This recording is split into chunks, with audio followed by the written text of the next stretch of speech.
Allahi wabarakatuh. Waalaikumsalam. Bismillah, alhamdulillah, Allahi wabarakatuh. Waalaikumsalam. Bismillah, alhamdulillah, wassalatu wassalamu ala rasulillah Sayyidina Muhammad ibn Abdillah wa ala alihi wa ashabihi wa man walah wa la hawla wa la quwata illa billah. Yang terhormat Bapak Profesor Dr. Kiai Haji Muhammad Tolha Hasan, para bapak ibu sekalian, official pendamping dari para peserta pesantren kilat, dan anak-anak sekalian peserta pesantren kilat Semalang Raya dan Kabupaten Pasuruan. Materi pertama pada hari ini berkaitan dengan penguatan akidah Islamiyah yang nanti akan disampaikan langsung oleh Bapak Profesor Dr. Kiai Haji Muhammad Tolha Hasan. Ada pepatah, tak kenal maka tak sayang. Anak-anak kepingin tahu bagaimana sejarah hidup beliau? Kepingin apa enggak? Baik, beliau Bapak Profesor Dr. Kiai Haji Muhammad Tolha Hasan dilahirkan pada hari Sabtu Pon 10 Oktober 1936 di Tuban, Jawa Timur. Mohon maaf Pak Yai kalau salah karena ini download. Semangat beliau untuk belajar sangat kuat sekali. Beliau dari sekolah rakyat pagi hari di Brondong, Kabupaten Lamongan, selama 6 tahun, mulai tahun 1943 sampai dengan tahun 1949. Kemudian sorenya beliau masih mengaji, di Madrasah Ibtidaiyah Sedayu Lawas Lamongan. Setelah menamatkan pendidikan dasar, beliau masih melanjutkan lagi ke pondok pesantren, singkat saja ya.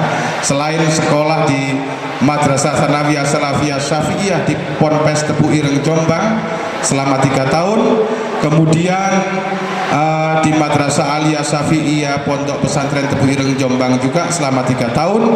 Kemudian beliau juga kuliah di jurusan ilmu pemerintahan pada Fakultas Ilmu Sosial Politik Visipol Universitas Merdeka Malang tahun 63 sampai dengan tahun 1966.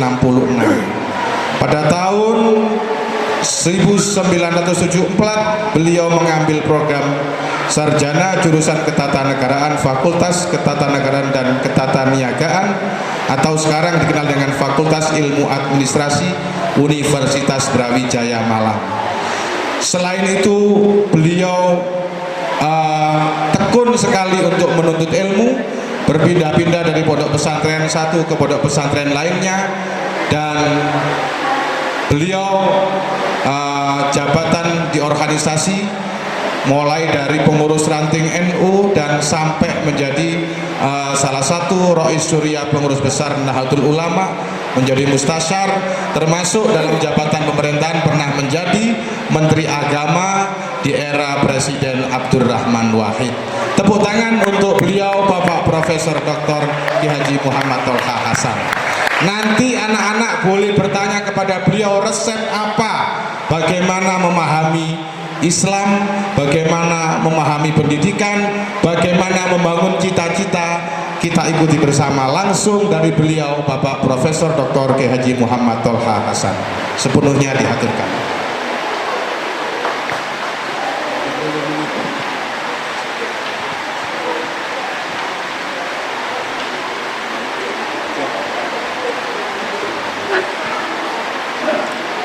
Assalamualaikum warahmatullahi wabarakatuh.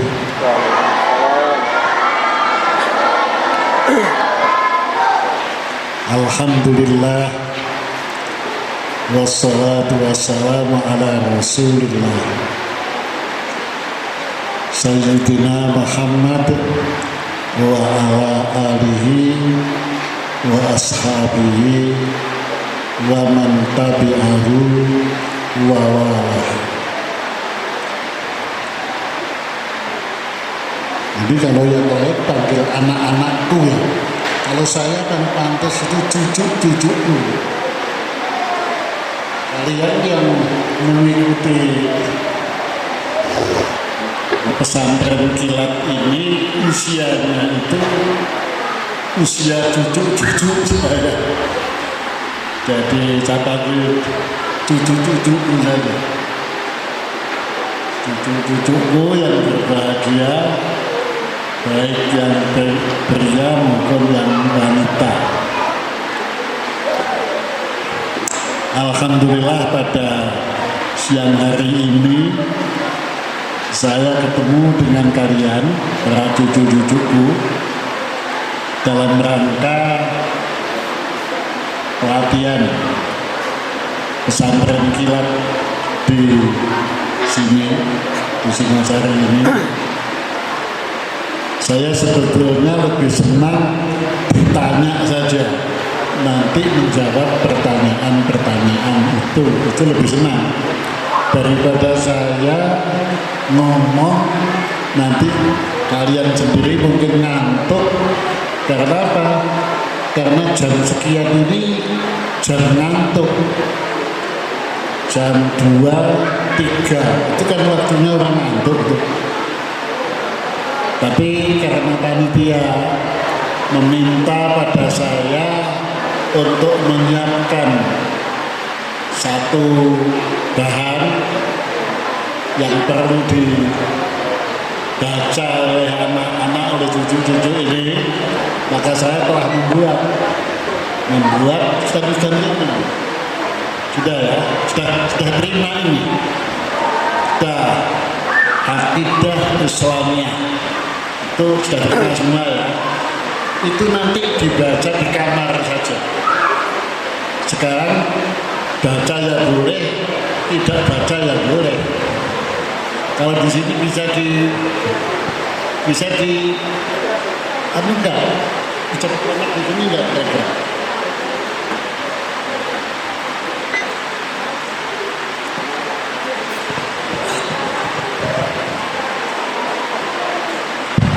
Pak Thohir, Tapi kan ada flash disk-nya. nggih. Materinya bisa ditampilkan. Flash disk.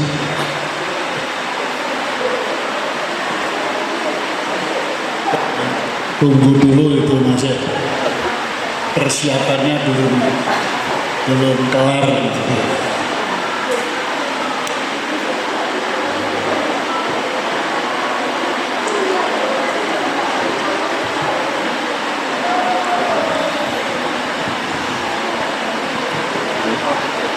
Ya baiklah, sambil jalan anak-anak atau cucu-cucuku, kalian lebih baik konsentrasi, berpusat mendengarkan apa yang saya ceritakan. Kalau masih sempat melihat ke sini, ke layar ini juga boleh. Yang saya sampaikan ini nanti mungkin tidak semua mengikuti urutan apa yang ada di dalam bahan naskah ini. Saya nanti hanya mengambil yang penting-penting saja. Nanti saya bercerita bebas di hadapan peserta ini tentang masalah akidah Islamiyah, keyakinan atau kepercayaan dalam Islam.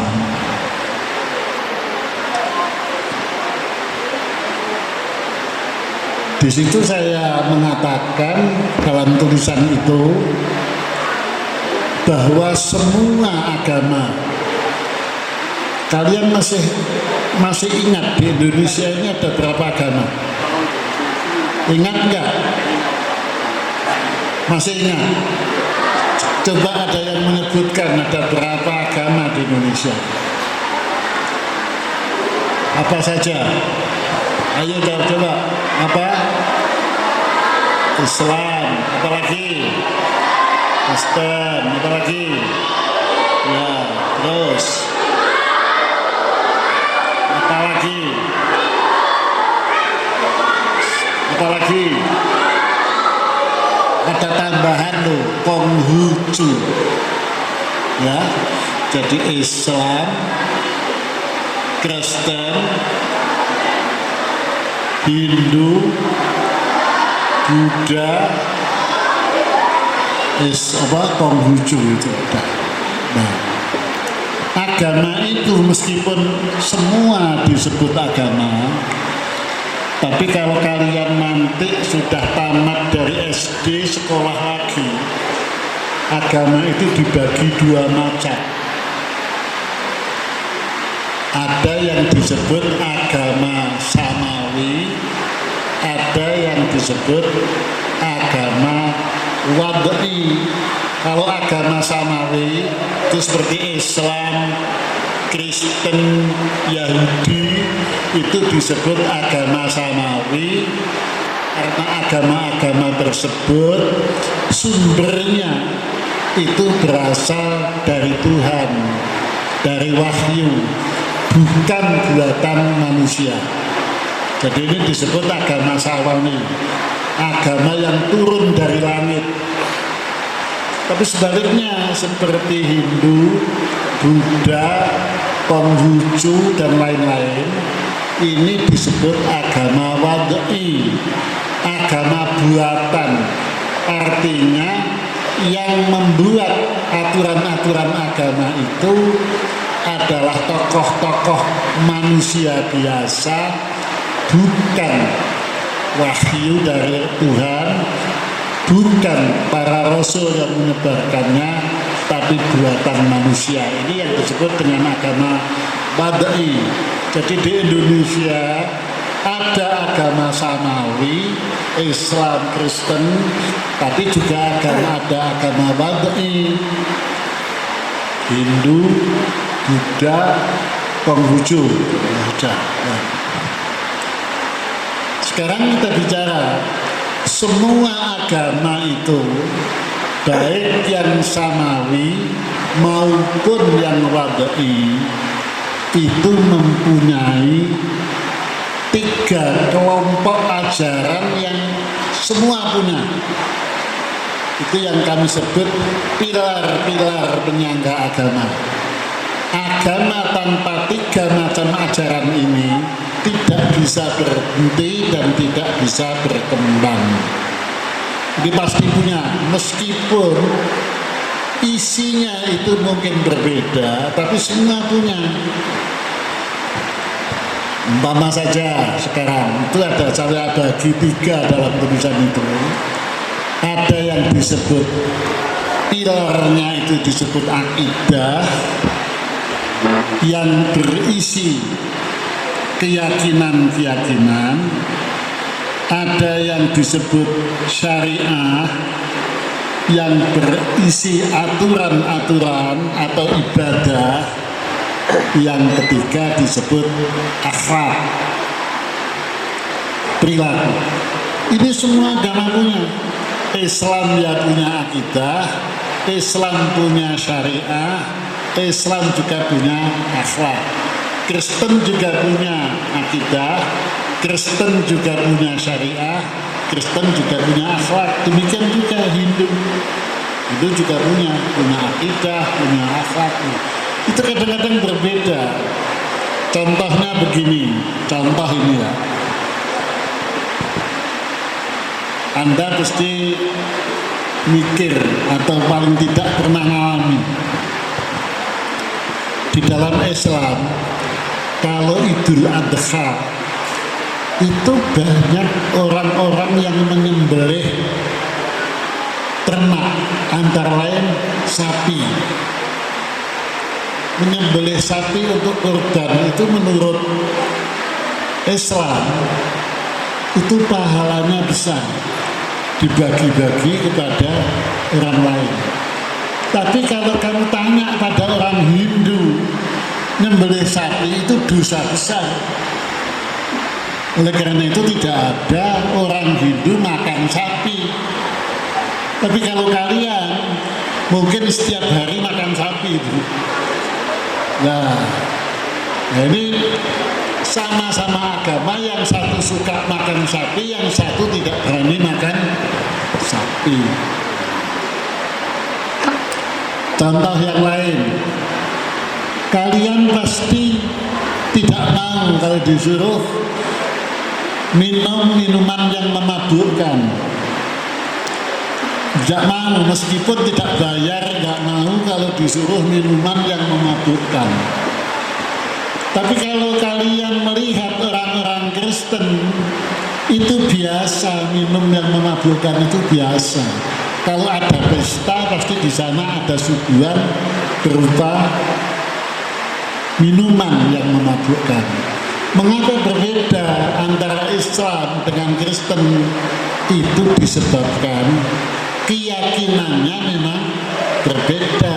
Menurut Islam, minum minuman keras yang memabukkan itu hukumnya haram. Kita yakin itu haram. Tapi orang Kristen menganggap itu tidak haram, malah penghormatan. Jadi berbeda. Nah, itulah bedanya antara agama satu dan agama yang lain. Meskipun masing-masing punya akidah, meskipun masing-masing punya syariah, dan meskipun masing-masing punya akhlak. Contoh lain, kalau orang Islam masuk masjid mau sholat Jumat di mana saja, ini yang laki-laki ini sudah ikut sholat Jumat atau belum? Sudah. Yang perempuan ya boleh kok sholat Jumat itu contohnya. Kalau kalian masuk masjid mau sholat, itu sandalnya atau sepatunya dilepas atau tidak? Lepas. Kalau tidak pakai kopiah, malah kopiahnya yang asalnya dimasukkan dalam tas, itu kalau mau sholat kupluknya dipakai. Itu kalau Islam. Tapi kalau Kristen masuk gereja, sepatunya tidak ada yang dilepas, naik terus masuk gereja. Tapi sebaliknya topinya dilepas. Nah, ini syariahnya berbeda. Nah, oleh karena itu yang lain-lain juga begitu. Baiklah, dalam hal ini agama yang macam-macam tadi itu pasti ada alasan-alasan mengapa mereka berbeda. Yang perlu sekarang kita pada agama Islam saja. Orang hidup ini tidak bisa hidup dengan sempurna dan benar kalau tidak mulai kecil kita itu mendapatkan petunjuk-petunjuk yang benar. Semua agama itu membutuhkan petunjuk, menunjukkan bimbingan. Islam menyebutkan petunjuk-petunjuk agama itu disebut hidayah. Jadi ada hidayah Tuhan. Itu sampai kalau kita sholat, itu ada kalimat dalam sholat itu yang kita baca dalam surat Fatihah itu, ihdinas siratal mustaqim. Ya Allah, tunjukkanlah kami jalan yang benar. Hidayah Allah kepada makhluk ini dibutuhkan selamanya. Dan Allah memang sudah sejak awal, Allah itu kalau menciptakan makhluknya itu selalu dibekali dengan hidayah, dengan petunjuk, selalu dibekali. Bukan hanya manusia, ayam pun yang baru lahir itu diberi petunjuk oleh Allah, sebagaimana manusia diberi hidayah. Jadi manusia maupun hewan maupun yang lain itu mulai lahir sudah memperoleh jatah hidayah dari Allah. Terus nanti berkembang dapat lagi jatah hidayah lagi, berkembang dapat. Contoh sekarang saya contohkan. Siapa yang punya ayam di antara kalian? Ada yang punya ayam? Kok gak ada? Tidak ada yang ada ya? Nah, sudah. Sekarang kita buat contoh. Ayammu yang baru saja menetas dari telur itu kalau diberi makan itu apa perlu diberitahu karena ini pasir, ini beras, apa perlu begitu? Tapi kalau ayamnya dilepas, itu dia bisa tahu sendiri apa yang perlu dimakan, apa pasir, apa beras, itu dia tahu sendiri. Tahu, otomatis tahu. Nah, andai kata orang yang punya ayam ini harus menunjukkan makanannya, wah itu kesel kita tuh, tunjukkan makanan ayam itu. Sekarang bandingkan anak manusia itu juga mendapatkan petunjuk. Adik-adikmu yang baru lahir itu pada saat lahir satu hari otomatis adik-adikmu itu dapat mencari ASI ibunya itu dapat.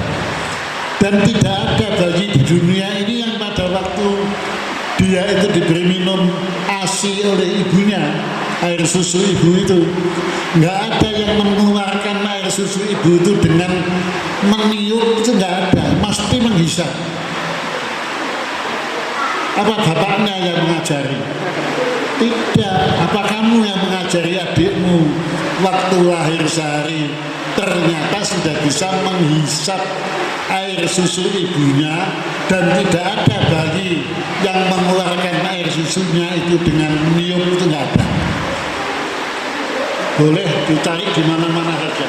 Apakah bayinya Cina, apakah bayinya Belanda, apakah bayinya orang Jawa, orang Madura, sama. Semua seragam mengeluarkan air susu ibunya dengan menghisap.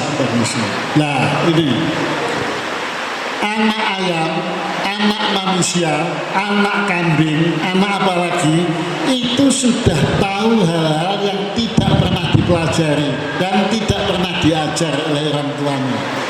Siapa yang mengajar mereka?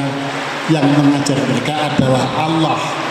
Nah, ini yang dinamakan hidayah atau petunjuk naluri. Nalurinya sudah mengetahui apa yang harus dikerjakan. Nah, ini naluri. Semua dapat jatah naluri. Binatang, manusia, jin ada nalurinya yang begitu itu. Itu anak kambing itu kalau satu hari itu sudah juga bisa menyusui ibunya. Itu tidak ada taman kambing-kambing, itu tidak ada. Mereka tahu karena mendapatkan ilham dari Allah Subhanahu wa Ta'ala. Ini bentuk petunjuk Tuhan kepada makhluk yang pertama kali itu ilham. Nah, karena tidak semua makhluk yang lahir itu sudah bisa melihat. Anak manusia sendiri kalau sedang lahir tidak tentu bisa melihat. Baru beberapa saat kemudian bisa melihat, bisa mendengar, bisa mencium bau dan lain sebagainya. Nah ini juga hidayah Tuhan yang kedua kepada makhluknya itu disebut dengan hidayah khawas. Khawas itu panca indera. Jadi kita mendapatkan petunjuk dari Allah. Yang kedua itu berupa panca indera. Karena panca indera itu mengetahui apa yang harus dia perbuat. Kalau kalian pada malam hari, andai kata kalian keluar ke tempat-tempat kebun gitu, ada musang mau ingin mencari makanan pada malam hari, di sana ditemukan beberapa buah pepaya. Dia bisa milih mana pepaya yang sudah bisa dimakan dan mana pepaya yang belum bisa dimakan. Dia tahu, tidak usah tanya kepada RT RW, enggak. Tahu sendiri itu. Oh, ini sudah bisa dimakan ini belum bisa dimakan. Nah, kalian juga begitu, bisa melihat ini pepaya yang sudah makan. Mengapa? karena saya tahu warnanya melalui panca indera mata, warnanya sudah kuning saja. Dipegang sudah gembur begitu. Nah ini panca indera yang bisa membantu manusia itu mengetahui mana yang bisa dilakukan dan mana yang tidak. Dan itu yang lain juga begitu. Kalau kalian sedang main-main dengan temannya, itu bisa membedakan antara ini kelotok yang sudah matang dan kelotok yang masih mentah, itu mesti tahu. Karena apa? Karena baunya beda antara kelotok matang dengan kelotok. Nah ini bisa dijadikan petunjuk bagi kita bagaimana kita melakukan sesuatu, mana yang benar dan mana yang tidak, karena ada petunjuk yang kedua yang diberikan oleh Allah kepada makhluknya, itu berupa panca indera. Panca indera dan naluri tadi, semua makhluk hidup dapat jatah hidayah dari Allah Subhanahu wa Ta'ala. Tapi yang ketiga, ini ada satu hidayah, petunjuk yang dinamakan akal. Pada saat Allah memberikan akal kepada manusia, Allah tidak memberikan akal kepada kucing, nggak memberikan akal kepada kambing, nggak memberikan akal kepada sapi. Kalau ini sapi, kambing ini diberikan akal kepada seperti manusia, ini kerepotan yang punya nanti. Nah coba, salah satu di antara orang itu tandanya punya akal, itu manusia punya malu. Kalau kambing kan tidak ada kambing malu, sapi tidak ada sapi malu. Manusia kalau sudah mulai dewasa, kalau seperti kalian, kalau suruh keluar tidak pakai busana, itu malu. Itu menunjukkan sehat itu. Kalau sudah gede kok tidak punya malu, itu orang pikir-pikir mungkin akalnya agak kurang begitu. Tapi kalau sapi malu, minta dibelikan sempak semua, apa nggak sulit tuh yang punya jadinya itu. Kalau sapinya 5 minta beli celana semua begitu kan, dia malah repot. Karena apa kok dibelikan celana? Karena sapinya merasa malu begitu. Nah, untung sapinya kok tidak punya akal, jadi tidak ada yang malu. Kenapa? Malu itu bagian dari akal. Nah, yang diberi rasa malu itu hanya manusia, karena manusia yang diberi petunjuk akal oleh Allah Subhanahu wa Ta'ala. Nah, ini bersyukurlah kita hidup di dunia sekali dijadikan Allah sebagai manusia. Padahal dulu kan nggak pernah pesan itu jadi apa gitu. Nah, ini kita ini sudah bersyukur pada Allah karena kita dijadikan manusia, dapat hidayah yang lain di samping ilham, di samping khawas kita mendapatkan hidayah akal, berupa akal. Nah, sudah cukup manusia dengan akalnya? Belum. Karena apa? Karena akal manusia itu tidak, istilahnya yang agak mentereng, itu akal manusia itu tidak ajak. Kalau sedang marah nggak suka, kalau sedang senang suka. Kadang-kadang berubah akal manusia itu. Nah, ini Allah Subhanahu wa Ta'ala karena sifat murahnya Allah kepada manusia, di samping manusia diberi akal, manusia itu diberi agama. Manusia diberi agama. Karena agama itu sifatnya konstan, tetap saja di mana-mana sama aturannya. Kalau akal tidak selalu sama. Contoh begini, kalau akal kadang-kadang itu di sana dia tidak berbuat begini, tapi di tempat yang lain dia berbuat hal itu. Tapi kalau agama enggak. Kalau agama sudah mengatakan ini haram, Kalau haram di Singosari dan di Malang dan di Pasuruan, itu meskipun kalian nanti ke Jakarta ya tetap haram, tidak ganti. Nanti kalau kalian barangkali nanti kalau gede nanti ke Eropa sana atau ke Amerika, yang namanya daging sapi ya tetap halal. Tapi yang namanya daging daging babi ya di mana saja tetap haram gitu. Bukan karena masakannya. Kalau dimasak sop itu nanti menjadi halal, tapi kalau dimasak gulai itu menjadi haram, enggak, tetap saja. Nah, ini gunanya agama lebih konstan, lebih tetap, lebih ajak, lebih stabil dibanding dengan akal kita. Akal kita pada waktu akan diberi uang, ada orang memberikan uang banyak, kita kadang-kadang berubah. Karena apa? Karena kesenangan dapat uang. Nah, tapi tidak semua orang yang belajar agama itu mau mengerjakan ajaran-ajaran agama itu.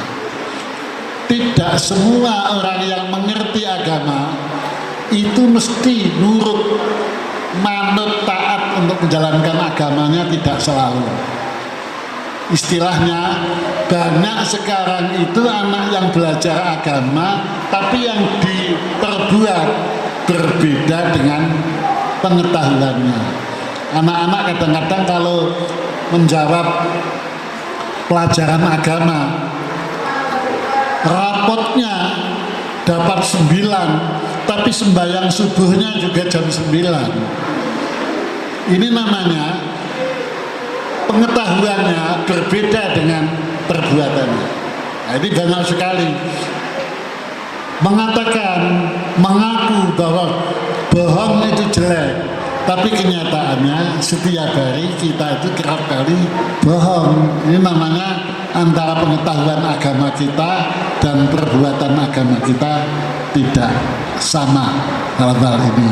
Nah, Allah masih memberikan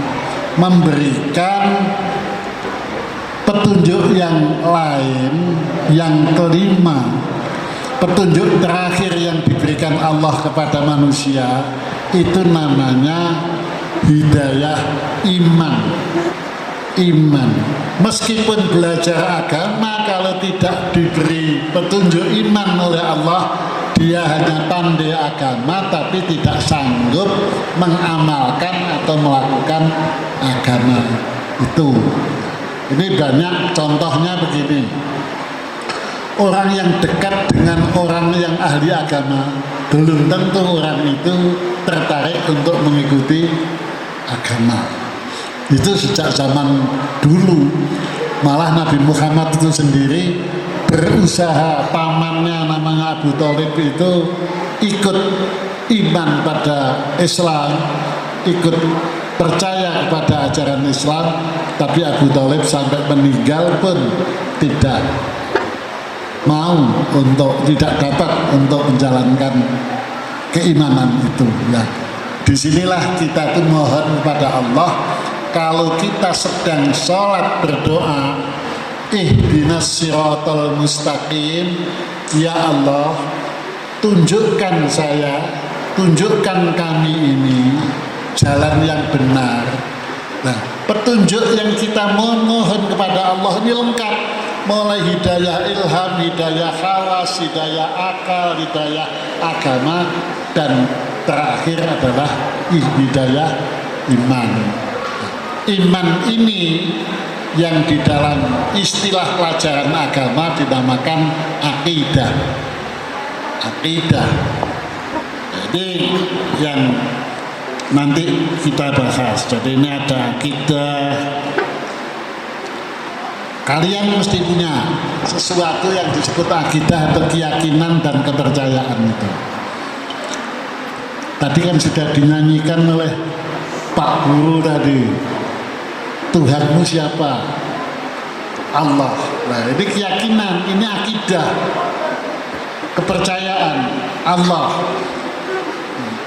Kalau dulu pada saat kita belum mendapatkan hidayah dari Allah, macam-macam yang disembah orang, yang dituhankan orang itu macam-macam. ada batu, ada matahari, ada gunung, ada kayu, ada yang lain-lain. Nah, tapi setelah kita sendiri mendapatkan hidayah iman dari Allah, akidah kita hanya satu, di mana saja bahwa Tuhan kita itu hanyalah Allah. Tuhan yang kita sembah di Indonesia, yang kita sembah di Amerika, yang kita sembah di Arab, yang kita sembah di Cina, sama, adalah Allah Subhanahu wa Ta'ala. Tuhannya orang Islam Cina, Tuhannya orang Islam di Inggris, Tuhannya orang Islam di Indonesia, sama, adalah Allah. Ini akidah.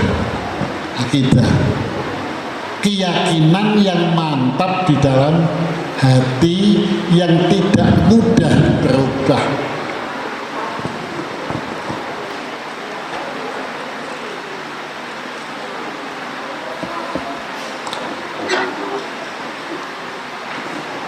Anak-anakku dan cucu-cucuku,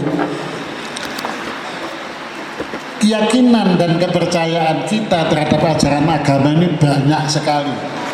Banyak. Kita percaya bahwa semua manusia itu akan mati. Saya kira tidak ada yang tidak percaya. Semua manusia pasti akan mati. Kita juga percaya nanti setelah mati itu kita ada yang masuk surga, ada yang masuk neraka. Kita juga punya keyakinan itu. Ini akidah. Kita percaya bahwa nanti di surga itu ada bidadari-bidadari yang cantik saja. Kalian barangkali ingin masuk surga itu karena tertarik bidadarinya barangkali. Kita juga percaya bahwa di neraka ada siksa. Ini keyakinan kita, ini akidah kita. Tapi itu keyakinan yang banyak macam-macam itu boleh kita yakini. Tapi ada keyakinan yang pokok yang harus kita mengerti, kita pahami. Itu yang disebut dengan rukun iman. Sebab kalau nanti semua keyakinan itu harus dipelajari semua, malah bingung kita.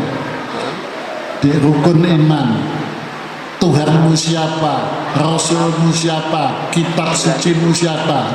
Nah, boleh kita itu suatu ketika itu mengetahui kitab sucinya orang Islam, kitab sucinya Hindu, kitab sucinya yang lain, itu bisa kita pelajari. Tapi tetap kitab sucinya orang Islam itu Al-Quran. Nah, ini yang jangan sampai nanti kita itu menggunakan kitab suci semua orang kita pelajari semua. Boleh membaca, boleh. Nanti setelah kita belajar Al-Quran, sudah ngerti nanti isinya kitab Al-Quran, nanti belajar kitab suci orang lain, sekedar tahu saja boleh. Saya sendiri ini ngaku bahwa saya juga pernah khatam untuk belajar kitab-kitabnya orang Hindu juga sudah. Saya juga sampai sekarang di rumah saya juga ada kitab Injil juga ada. Tapi ya sekedar dibaca, bukan diyakini, bukan merupakan akidah kami dan lain sebagainya.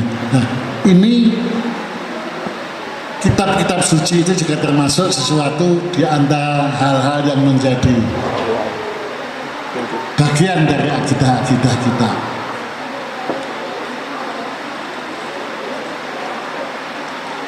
Terus kita lanjutkan.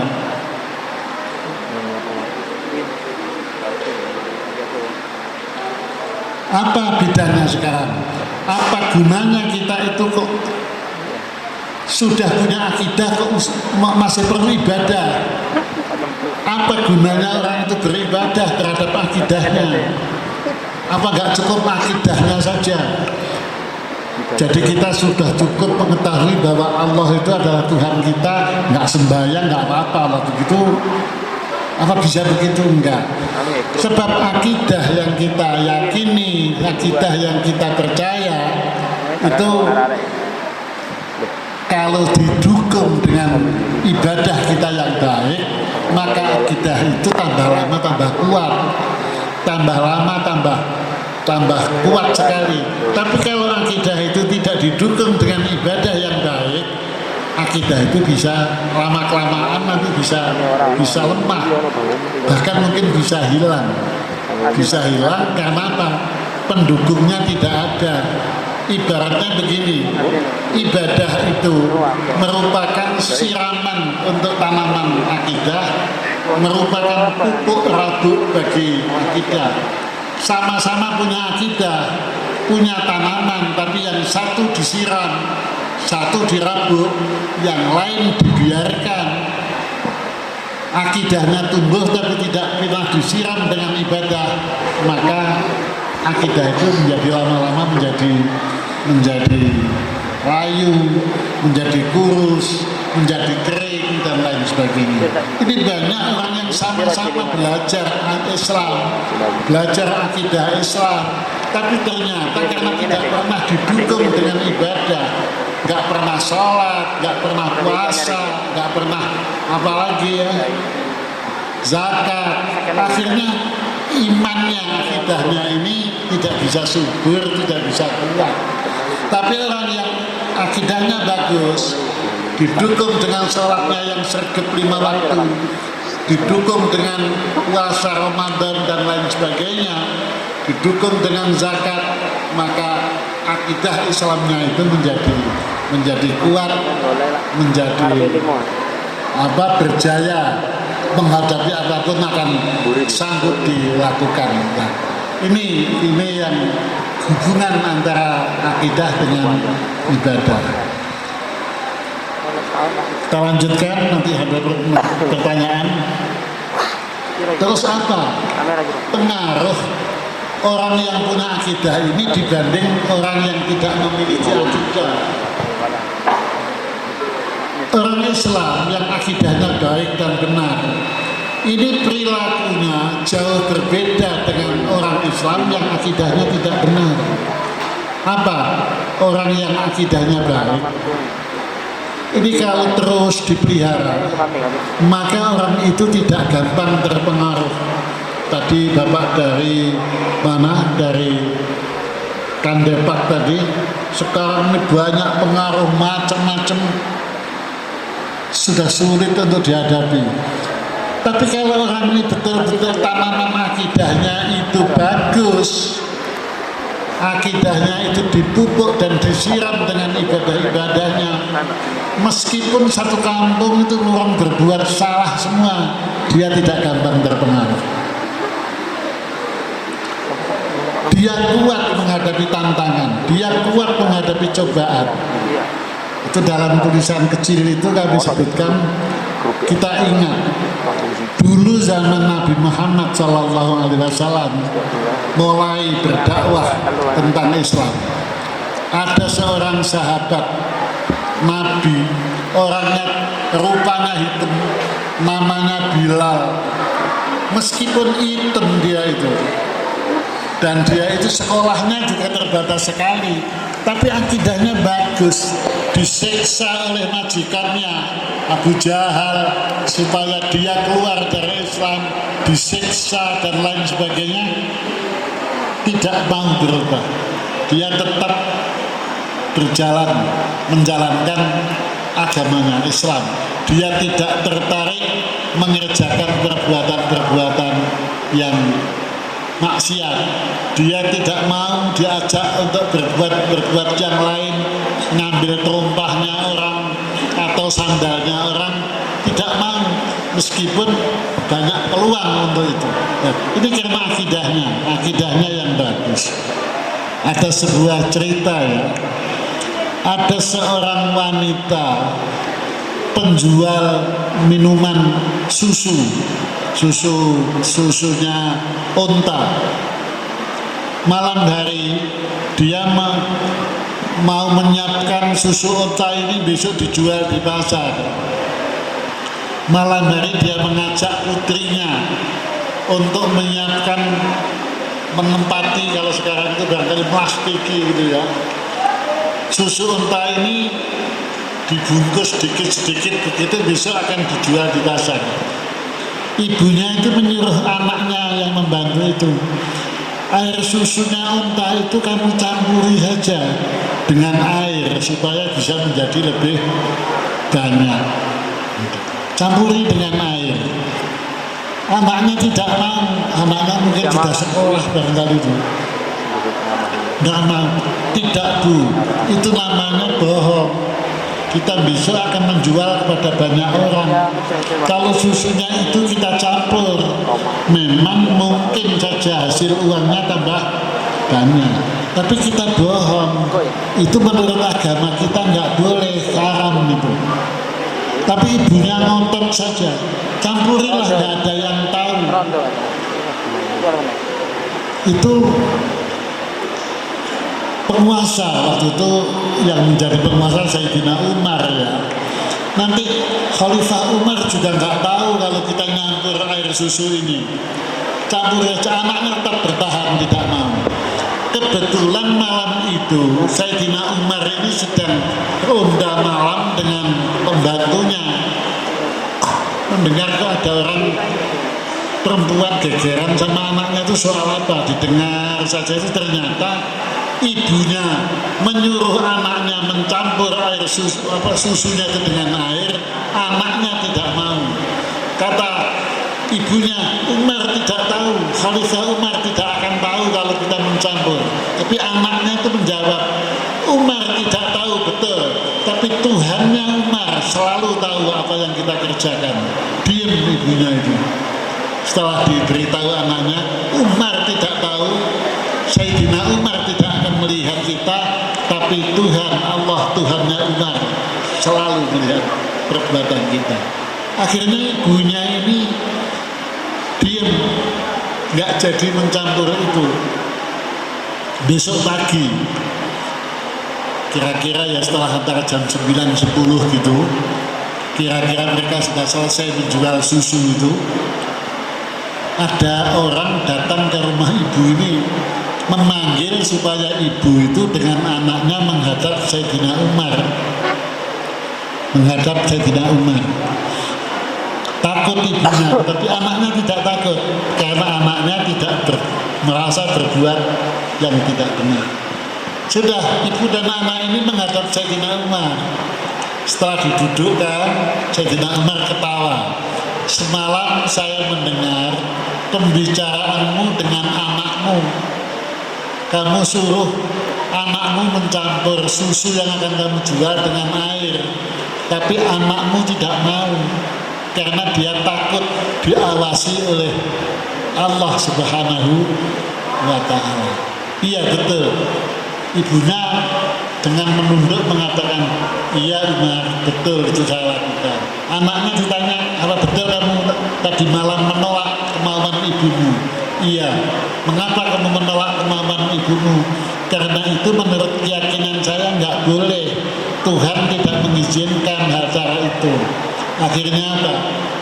Akhirnya si anak ini oleh Sayyidina Umar diberitahukan, kalau kamu nanti sudah waktunya kawin, kamu saya ambil menantu. Nah, kan lumayan dapat menantunya Sayyidina Umar. Nah, ini karena apa? Karena akidahnya sehat. Dulu ada cerita yang lain ya. Itu di Mesir. Di Mesir itu ada satu tarekat itu aliran tasawuf itu. Itu pada waktu si pimpinan tarekat ini mau mengambil penggantinya karena dia sudah tua. Dia mau mengambil penggantinya, calon pengganti pimpinan tarekatnya itu. Teman-temannya mengharapkan agar supaya yang ditunjuk menjadi penggantinya itu adalah anaknya si kiai ini. Anakmu saja yang ditunjuk menjadi penggantimu. Tapi si kiai pimpinan tarekat ini nggak mau. Diundi saja mana yang paling baik di antara kalian-kalian. Ada 10 orang yang ditunjuk oleh kiai ini, siapa yang lulus nanti yang akan menjadi penggantinya. Bagaimana ujiannya? Tidak pakai kertas. Ujiannya masing-masing orang diberi seekor ayam dan 1 pisau lading. Jadi tiap orang 10 ini diberi ayam 1 dan diberi lading.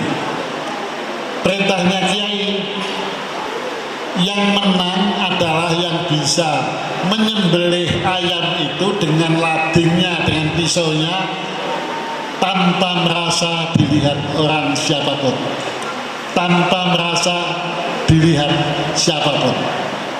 Akhirnya sudah, sekarang berangkat kalian cari tempat yang sepi, ayam itu potong, dan setelah itu segera kembali pada kami dan nyatakan bahwa kalian sudah memotong ayam itu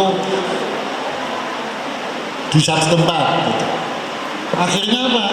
Semua berangkat bawa ayam dan bawa pisau, dan semua cepat-cepat untuk memotong ayamnya itu, kembali menunjukkan kepada kiainya, pada gurunya, ini guru, ayamnya sudah saya potong dengan pisau ini, dan waktu saya potong tidak ada yang tahu, tidak ada yang melihat.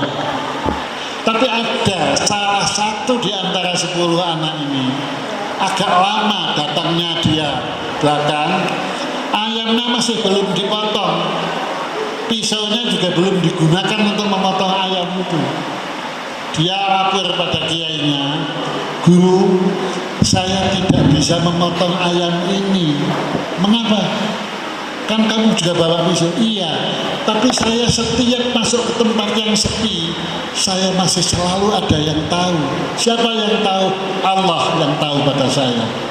Malah justru itu yang akhirnya dinyatakan lulus oleh kiainya ini.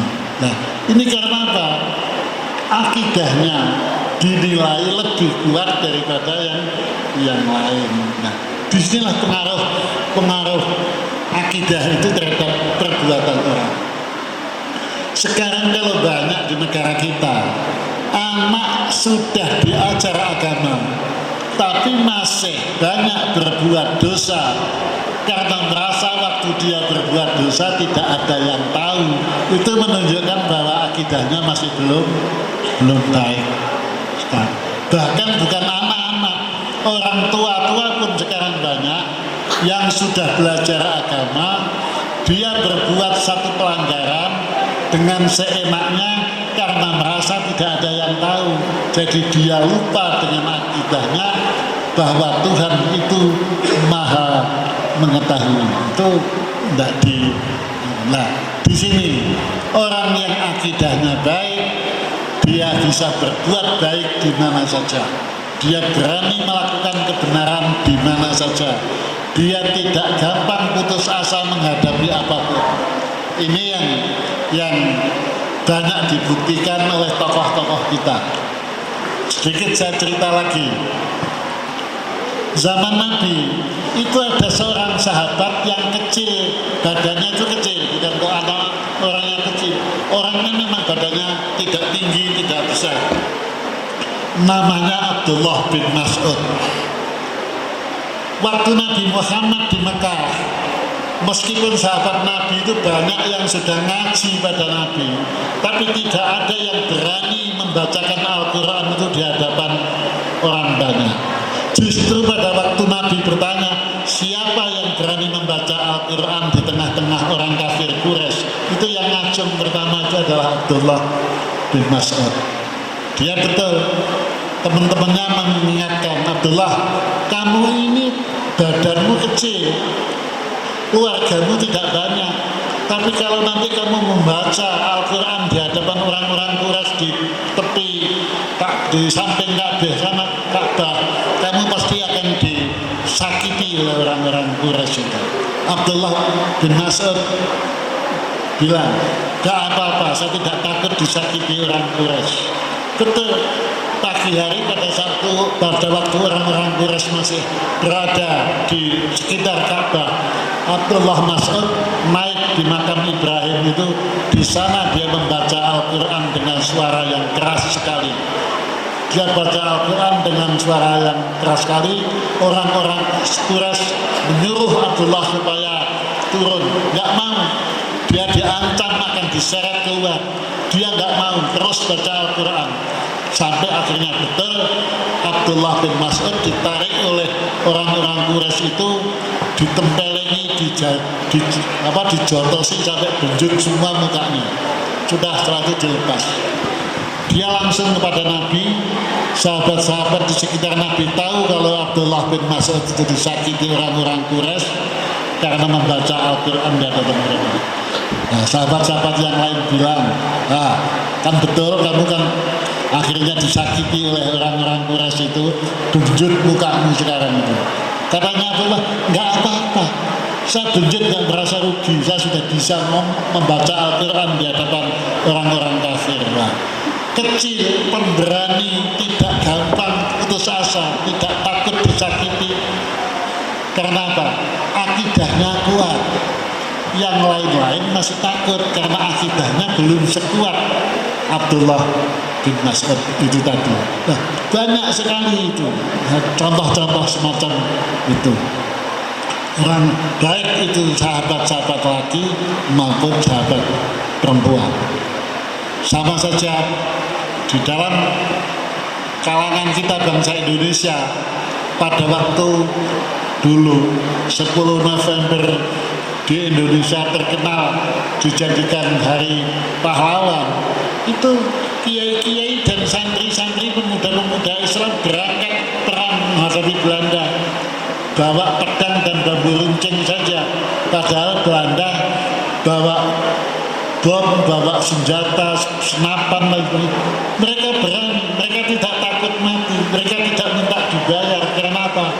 Akidahnya kuat, akidahnya yang mendorong, akidahnya yang memberikan suatu kekuatan bagi jiwanya. Mati nggak jadi masalah karena itu memenuhi tuntutan akidah. Nah, demikianlah pentingnya akidah ini kalau memang kita pelajari dengan bagus. Anak-anak, saya tidak menambah lagi karena mungkin nanti ada pertanyaan ya. Itu tadi yang saya sampaikan. Terima kasih. Saya belum salam dulu, mungkin ada pertanyaan.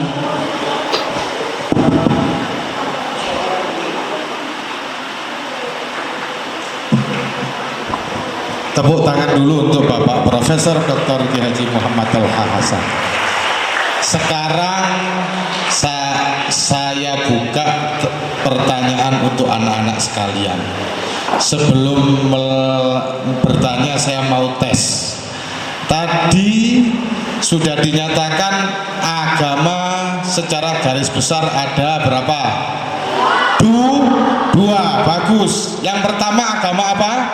Samawi. Yang kedua agama Wad'i. Tepuk tangan. Yang agama samawi tadi apa saja? Islam, terus Kristen, terus Katolik. Yang agama Wad'i apa saja? Hindu, Buddha.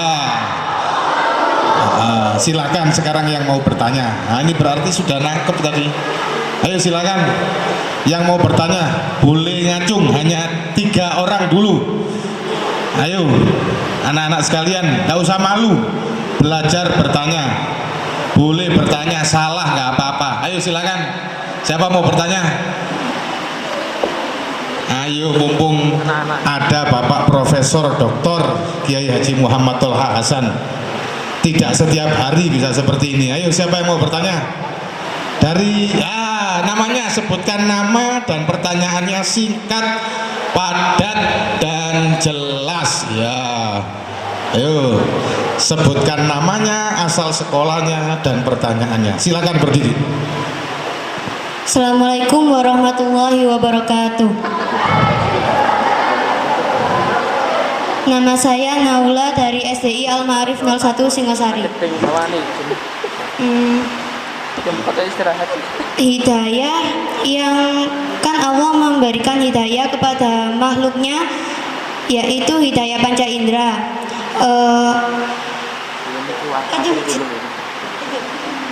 Kan ada orang yang misalnya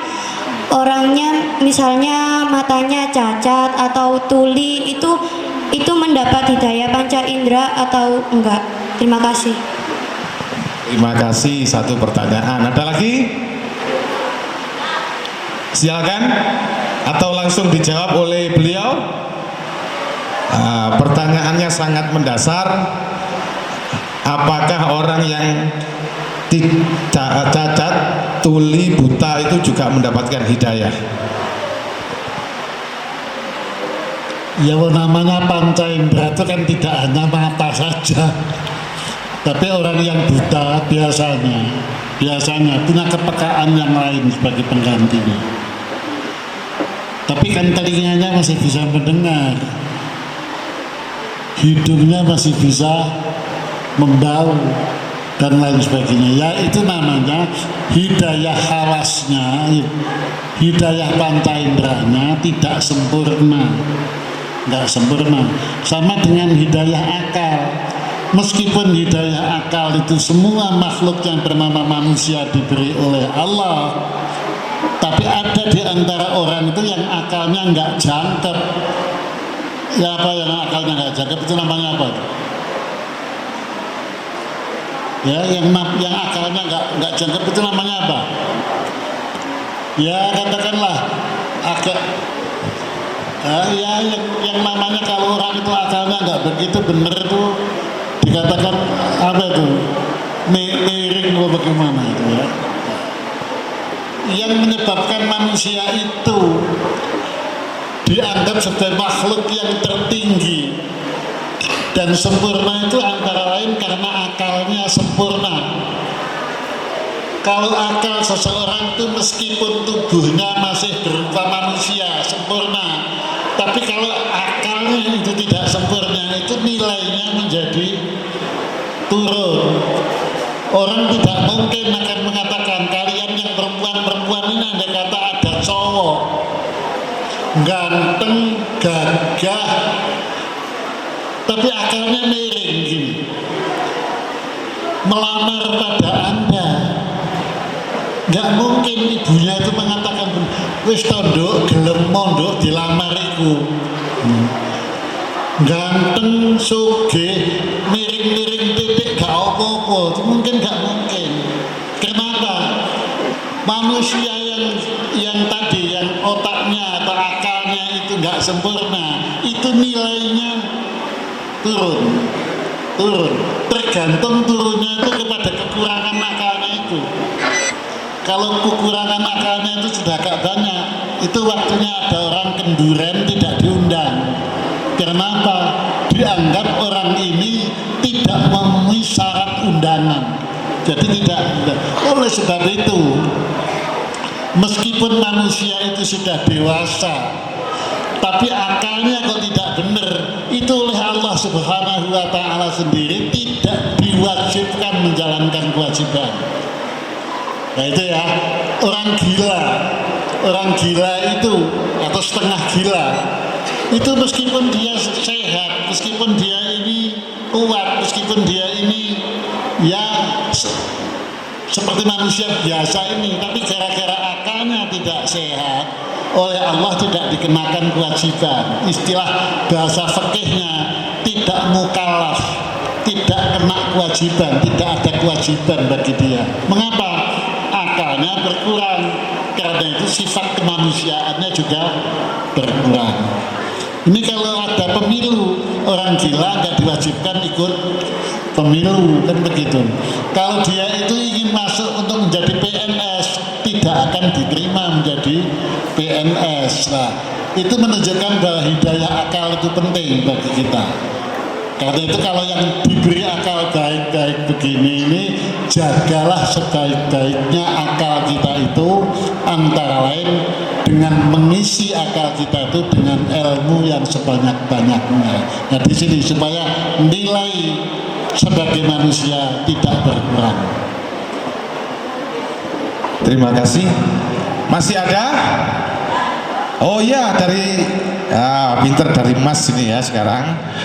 Dari Masnya sekarang sebutkan nama, kemudian asal sekolah, dan pertanyaannya jelas, singkat, dan padat. Disilahkan. Assalamualaikum warahmatullahi wabarakatuh.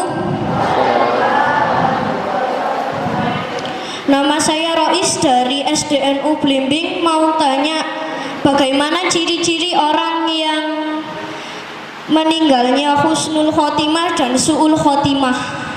Terima kasih. Terima kasih. Ini pertanyaannya Bagus sekali dari Rois SDNU Blimbing. Langsung akan dijawab oleh beliau, bagaimanakah ciri-ciri orang yang husnul khotimah dan su'ul khotimah. Yang tahu secara persis apakah orang itu mati dengan husnul khotimah apa su'ul khotimah itu tidak ada yang tahu kecuali Allah sendiri. Tapi ada tanda-tanda lahir. Gini ya, orang itu kalau akan husnul khotimah itu ada 5 ciri yang dilakukan orang itu. 1, tambah tua umurnya, tambah bagus ibadahnya. Mungkin waktu muda agak berunat sedikit ya, agak nakal sedikit, tapi tambah tua orang ini ibadahnya tambah bagus, tambah tertib, tambah taat beribadah. Ini yang pertama kali. Tanda yang pertama kali. Tanda yang kedua, orang yang akan memperoleh husnul khotimah itu tambah kaya, tambah loman. Loman itu bahasa Indonesianya apa? Murah hati ya. Dermawan. Tambah banyak uangnya, tambah banyak dermanya kepada orang lain. Ini tanda-tanda. Kalau nyumbang waktu masih belum kaya, itu nyumbangnya juga cuma 10.000. Tapi setelah dia kaya, tidak hanya tetap 10.000 saja, mungkin lebih banyak lagi. Dengan tetangganya, dengan orang-orang yang hidupnya kurang bagus, dia banyak peduli, banyak memberikan bantuan. Ini kalau memang tanda-tanda orang itu husnul khotimah. Yang ketiga, orang tanda-tandanya orang yang husnul khotimah ini tambah tinggi pangkatnya, tambah tinggi kedudukannya, tambah tinggi kekuasaannya, sikapnya kepada orang lain tambah sayang dan tambah tambah malas itu. Jadi pangkatnya tambah tinggi, kedudukannya tambah tinggi, dia tambah merasa sayang kepada orang lain, tidak tambah keren ya. Nah ini tanda yang ketiga. Yang keempat, tambah banyak ilmunya orang itu, tambah besar pengetahuan, tambah tinggi pengetahuannya, tambah takut kepada Allah Subhanahu wa Ta'ala. Itu 4 tanda-tanda, jadi tidak 5 ya. 4 tanda-tanda orang itu akan memperoleh husnul khotimah. Sebaliknya kalau ada orang dulu mudanya sergap pelanggar, sergap ke masjid, sergap ngaji, kok tambah tua tidak pernah pelanggar, tidak pernah sembahyang, poso ya tidak. Ini tanda-tanda pertama dia akan memperoleh su'ul khotimah. Tambah kaya kok tambah medit, tambah kaya kok tambah sedikit dermanya dan bantuannya kepada teman-temannya, kepada orang-orang lain yang membutuhkan pertolongannya. Ini juga tanda-tanda su'ul khotimah. Tambah besar pangkatnya, tambah besar kedudukannya, dia tambah keren pada orang lain. Dulu masih belum punya pangkat, kalau ketemu temannya mesti nyopo, mesti senyum. Barang sekarang setelah diangkat dengan satu jabatan yang lebih tinggi, ketemu tetangganya pura-pura tidak tahu. Kalau ada orang lain salah, bentak-bentak. Nah gini, ini tanda-tanda su'ul khotimah. Nah, demikian juga yang keempat, tambah banyak ilmunya, dia tambah tidak takut kepada Allah Subhanahu wa Ta'ala. Tapi ada sesuatu yang sedikit menggembirakan kita. Nabi Muhammad itu bersabda begini, "Man kana akhiru kalamihi la ilaha illallah dakhalal jannah." Barang siapa orang Islam yang ucapan terakhirnya sebelum mati itu la ilaha illallah, orang ini akan masuk surga. Ini jaminan dari Allah. Adapun masuk surga itu apakah lewat neraka dulu apakah tidak, itu tergantung pada belas kasihan Allah dan tergantung pada tingkat dosanya orang itu, tapi dia masih punya KTP surga, itu masih punya. Jadi orang yang mulai muda, dia itu sudah masuk Islam, sudah syahadat, asyhadu alla ilaha illallah wa asyhadu anna muhammadar rasulullah, sampai dia mati itu masih tetap dia bertahan dengan akidahnya asyhadu alla ilaha illallah wa asyhadu anna muhammadar rasulullah. Akhirnya orang ini meninggal, tetap dia itu masuk husnul khotimah karena dia bisa mempertahankan akidahnya. Dia masuk surga, entah kapan masuk surganya. Itu ada sebuah cerita Imam Muslim di dalam mensyarahi Imam Nawawi dalam mensyarahi Sahih Muslim itu menceritakan bahwa besok di neraka itu setelah orang-orang yang punya dosa itu sudah keluar dari neraka, itu ternyata masih ada tersisa orang yang di neraka itu sudah tidak kelihatan bentuknya. Dia itu hanya berupa onggoan arang saja.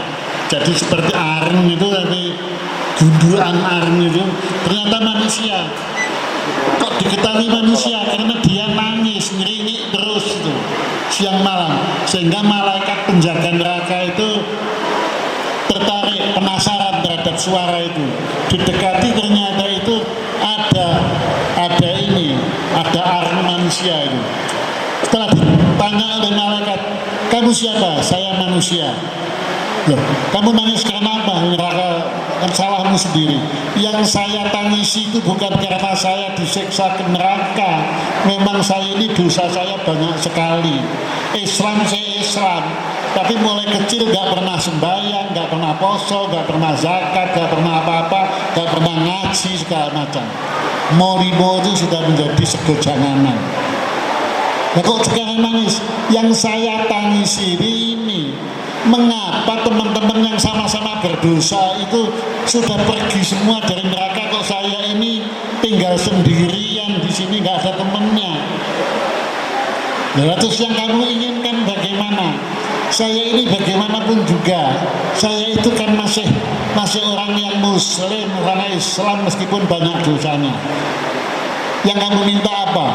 Saya itu ingin meskipun tidak masuk surga, tapi saya itu keluar dari neraka katanya. Gak masuk surga tapi keluar dari neraka. Akhirnya malaikat ini lapor kepada atasannya, malaikat siapa, Malik ya, yang komandannya malaikat neraka itu kan malaikat Malik ya. Komandan malaikat Malik, ini di neraka ada orang, katanya orang ini Islam, tapi sudah sekian lama dia ini kok tidak dikeluarkan dari neraka, teman-temannya sudah keluar semua. Dia itu yang diminta meskipun tidak masuk surga tapi keluar dari neraka. Entah berapa lamanya permintaan ini dikabulkan. Ya, malaikat Malik lapor kepada Gusti Allah, Allah mengizinkan, keluarkan dia dari neraka. Keluar dari neraka, kelintang-kelinting, nggak punya tempat gitu. Ke surga tidak, ke neraka sudah keluar. Akhirnya dia itu matur pada malaikat yang lain. Malaikat katanya di akhirat itu hidup itu hanya dua kemungkinan. Saya dulu pernah ikut pengajian itu, dengar saja. Katanya di akhirat itu hanya dua, fariqum fil jannah wa fariqum fis sa'ir. Sebagian manusia itu nanti masuk surga, sebagian di surga. Yang tengah-tengah ini kan nggak ada, kan hanya saya saja. Terus ini tiap hari minta begitu. Akhirnya malaikat ini, nah terus maumu bagaimana? Saya itu inginlah masuk di surga meskipun nggak punya rumah. Jadi gelandangan di surga. Jadi gelandangan di surga, nggak punya rumah, nggak punya tempat yang baik-baik seperti yang lain, nggak apa-apa, pokoknya masuk surga. Nah ini akhirnya malaikat ini lapor pada komandan malaikat surga, malaikat Ridwan, dilapuri, komandan, ini ada orang sudah keluar dari neraka tapi belum masuk surga, dia ingin masuk surga. meskipun nggak punya fasilitas apa-apa, nggak punya rumah, nggak punya apa-apa. Entah berapa lamanya nggak diterangkan, akhirnya orang ini dimasukkan ke surga. Di surga dia ini merasa tersinggung terus setiap hari. Setiap ketemu ahli-ahli surga yang lain, ahli-ahli surga itu kalau melihat dia itu mesti ketawa. Karena apa? Ini kok ada makhluk aneh begitu. Waktunya begini di surga, pakaiannya begitu gembel begitu, rainya nggak pernah mandi. Ini penduduk dari mana ini? Akhirnya dia itu laporan kepada malaikat. Katanya di surga itu tidak ada penderitaan. Nah terus saya ini sudah di surga tapi menderita terus setiap hari. Penderitaanmu apa? Penderitaan itu menderita batin saya ini. Setiap ketemu orang-orang di surga sini mesti ngelirik saya dan ketawa. Nah saya ini inginlah diperlakukan seperti yang lain-lain, ya meskipun tidak dapat tingkat yang tinggi tapi ahli surga yang normal gitu. Nah ini akhirnya malaikat ini bertanya, kamu itu siapa sih sebetulnya? Saya ini sebetulnya umat Islam, umatnya Nabi Muhammad. Kaget malaikatnya, loh umatnya Nabi Muhammad kok potonganmu begini, ini dari mana ini? Gak percaya malaikat itu kalau dia itu umatnya Nabi Muhammad. Akhirnya dia itu membuktikan. Kalau nggak percaya malaikat, sampai hari ini saya itu masih punya bukti bahwa saya itu umatnya Nabi Muhammad. Syahadat dia, asyhadu an la ilaha illallah wa asyhadu anna Muhammadar Rasulullah. Malaikatnya kaget. Loh, kok ada orang begini? Kamu itu siapa sih? Saya ini umatnya Nabi Muhammad. Yang kamu inginkan sekarang apa? Saya itu ingin sekali saja bisa ketemu Nabi Muhammad. Saya ingin sekali saja ketemu Nabi Muhammad di surga ini. Nah, akhirnya malaikatnya sekarang bingung ini. Bagaimana caranya bisa menghubungi Nabi Muhammad? Untuk bisa ketemu Nabi Muhammad sulit di surga. Akhirnya minta bantuan kepada pimpinan-pimpinan malaikat surga sana. Ini ada orang mengaku umatnya Nabi Muhammad, tapi potongannya itu masih rusuh semua. Dia syahadatnya fasih itu. Kira-kira dulu tamatan madrasah kira-kira ini itu. Syahadatnya fasih. Akhirnya malaikat Ridwan memohon Nabi Muhammad, ceritakan semua.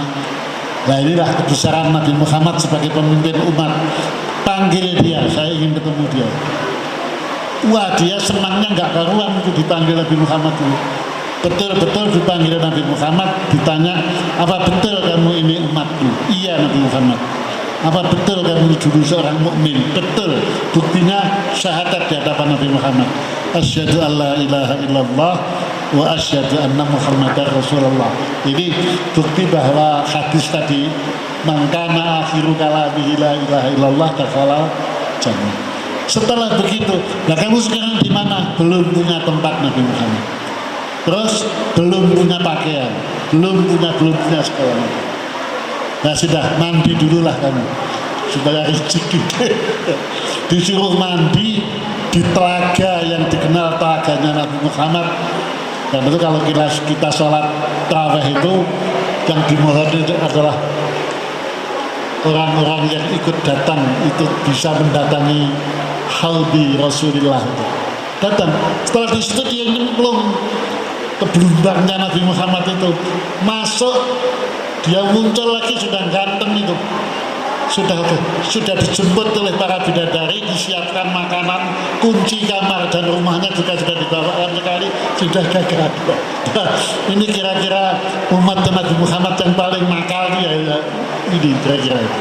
Nah, ini menunjukkan bahwa akidah itu kalau bisa dipertahankan itu sangat besar, sangat besar keuntungan yang bisa dicapai, ya tidak lepas dari syafaatnya Nabi Muhammad dan tidak lepas dari maghfirahnya Allah Subhanahu wa ta'ala. Itu satu. Terima kasih. Cukup ya? Ada pertanyaan lagi? Cukup? Nah, baik. Oh, masih ada. Satu kali terakhir ya. Terakhir. karena waktunya sudah pukul 16:10, belum sholat asar ya. Satu kali lagi. Yang mana? Ini, oh ini. Assalamualaikum warahmatullahi wabarakatuh. Warahmatullahi wabarakatuh. Perkenalkan, nama saya Korina Villa dari MI Al-Ma'arif 02. Saya mau bertanya, akidah kan berhubungan dengan kepercayaan atau keyakinan hati, sedangkan akidah kan unsur paling penting dalam agama Islam. Semisalnya orang itu tidak memiliki kepercayaan atau keyakinan hati, maka masihkah dia disebut Islam? Terima kasih. Assalamualaikum warahmatullahi wabarakatuh. Warahmatullahi wabarakatuh. Pertanyaannya juga apakah orang yang tidak memiliki keyakinan hati sekalipun berakidah Islam tetap dianggap berakidah? Orang yang tidak punya akidah, apalagi tidak punya akidah sama sekali, tidak pernah syahadat, tidak pernah yang lain-lain, orang begini ini andai kata beribadah, andai kata umroh begitu, umrohnya ditolak oleh Allah Subhanahu wa Ta'ala. Jadi orang itu tidak bisa dikatakan muslim. Oleh karena itu, orang yang akidahnya bagus, akidahnya sehat, bisa bertahan, ini dia tetap sebagai seorang muslim, meskipun kadang-kadang dia itu tidak menjalankan ibadah dan segala macam. Ini namanya orang Islam yang ya cacat ya karena nggak ibadah ya. Jadi orang mungkin bisa masuk surga seperti cerita tadi itu meskipun ibadahnya jelek karena akidahnya benar. Tapi sebaliknya, orang yang ikut-ikut ibadah, waktunya orang umroh ikut umroh, waktunya orang haji ikut haji, waktunya orang puasa ikut puasa, tapi tidak punya satu keimanan, maka semua yang dikerjakan itu tidak diterima oleh Allah Subhanahu wa Ta'ala, dan dia tidak bisa disebut sebagai seorang muslim. Itu dalam tulisan kecil ini saya katakan, yang menentukan orang itu menjadi muslim atau tidak muslim itu adalah akidahnya. Itu sajalah, sudah waktunya sudah mepet ini. Ya sudah, mudah-mudahan ada manfaatnya. Terima kasih. Tepuk tangan untuk Bapak Profesor Dr. Haji Muhammad Al Hasan. Kesimpulan yang dapat kita ambil bahwa untuk memupuk akidah Islamiyah kita harus menyertai dengan rajin beribadah, sehingga akan melahirkan perilaku benar, jujur, perilaku bertanggung jawab, perilaku tidak gampang putus asa, dan merupakan buah dari akidah Islamiyah kita. Ada kurang lebihnya mohon maaf yang sebesar-besarnya. Wallahul muwaffiq ila aqwamit thoriq. Wassalamualaikum warahmatullahi wabarakatuh.